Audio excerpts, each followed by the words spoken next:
We have time for just a couple more questions, and I do apologize for those. Sir, your question. I have a proposal and a justification. It's for the whole panel, but maybe more for his actions. I put Joseph, of course. Okay, I propose that there be a moratorium. No Muslim immigration, no mosque construction, on the basis that Islam is not just a religion, maybe a death cult, but for argument's sake, it's an ideology of subjugation. Also can be considered a state with 57 substates. Okay? So any mosque would be like a foreign country's outpost on our soil, and any immigration would be a foreign army's infiltration of our soil.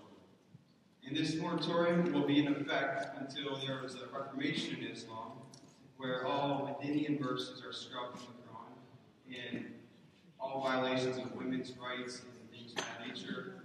So basically, the Quran and Quranic teachings are compatible with our Constitution. This moratorium will be in effect. I would just like to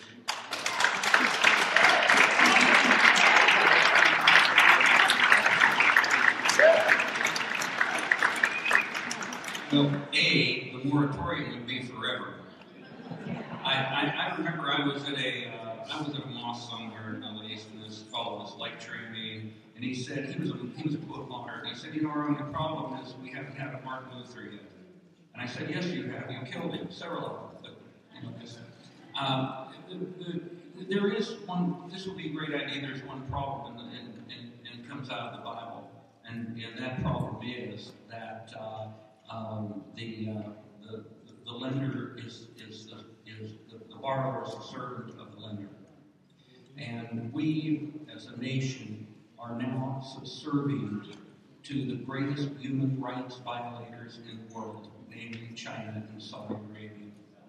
And as long as we are subservient to them, remember when Hillary Clinton, her first two acts, when she came into to take over the State Department, was to aid the Saudis and say, don't worry, we support you, buy our bonds, and then the next trip was to China to say, don't worry, buy our bonds. She is not a Secretary of State, she's an official bond salesman for this country. And as long as we refuse to develop wealth in this nation, and as long as we want to remain a debtor nation, we are subservient to those that are willing to lend us money so that we can continue our lifestyles. And that will include them pressing their philosophies and religions upon us as part of that debt payment.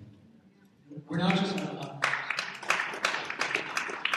siding with human rights violators. One thing that is really close to me is the way that we're siding with those in the Middle East who persecute Christians. It's a story that most of the media doesn't want to tell. In Egypt, where we give over $1 billion per year, the Egyptian Coptic Christians are constantly persecuted for building mosques. Actually, 63 murdered a few months ago for that.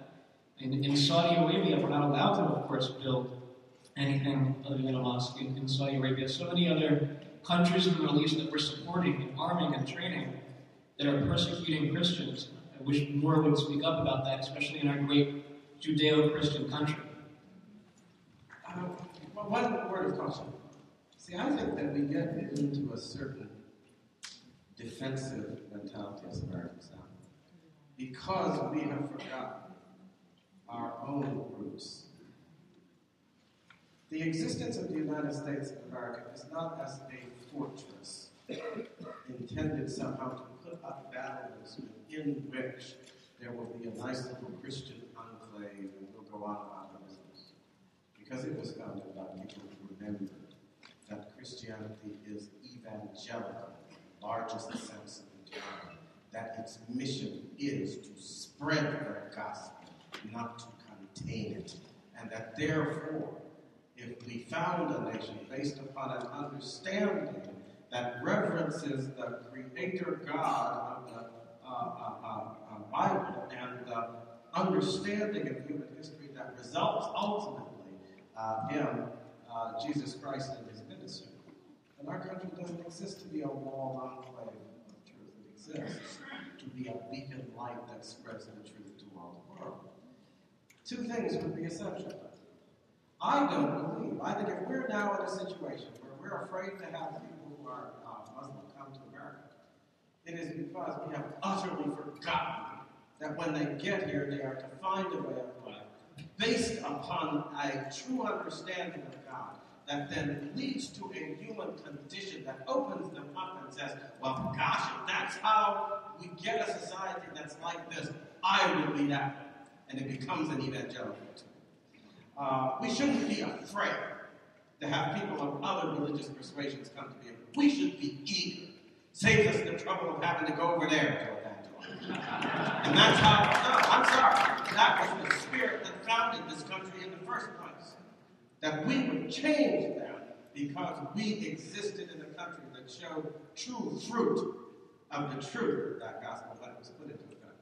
I think we've become timid. I think we've become cowed. I think we've become people who want to pull the blanket over our head so we will hide our faith under a bushel basket because we are so afraid to stand boldly for it in the world. So I'll be frank. I don't think that's the road I want to go down.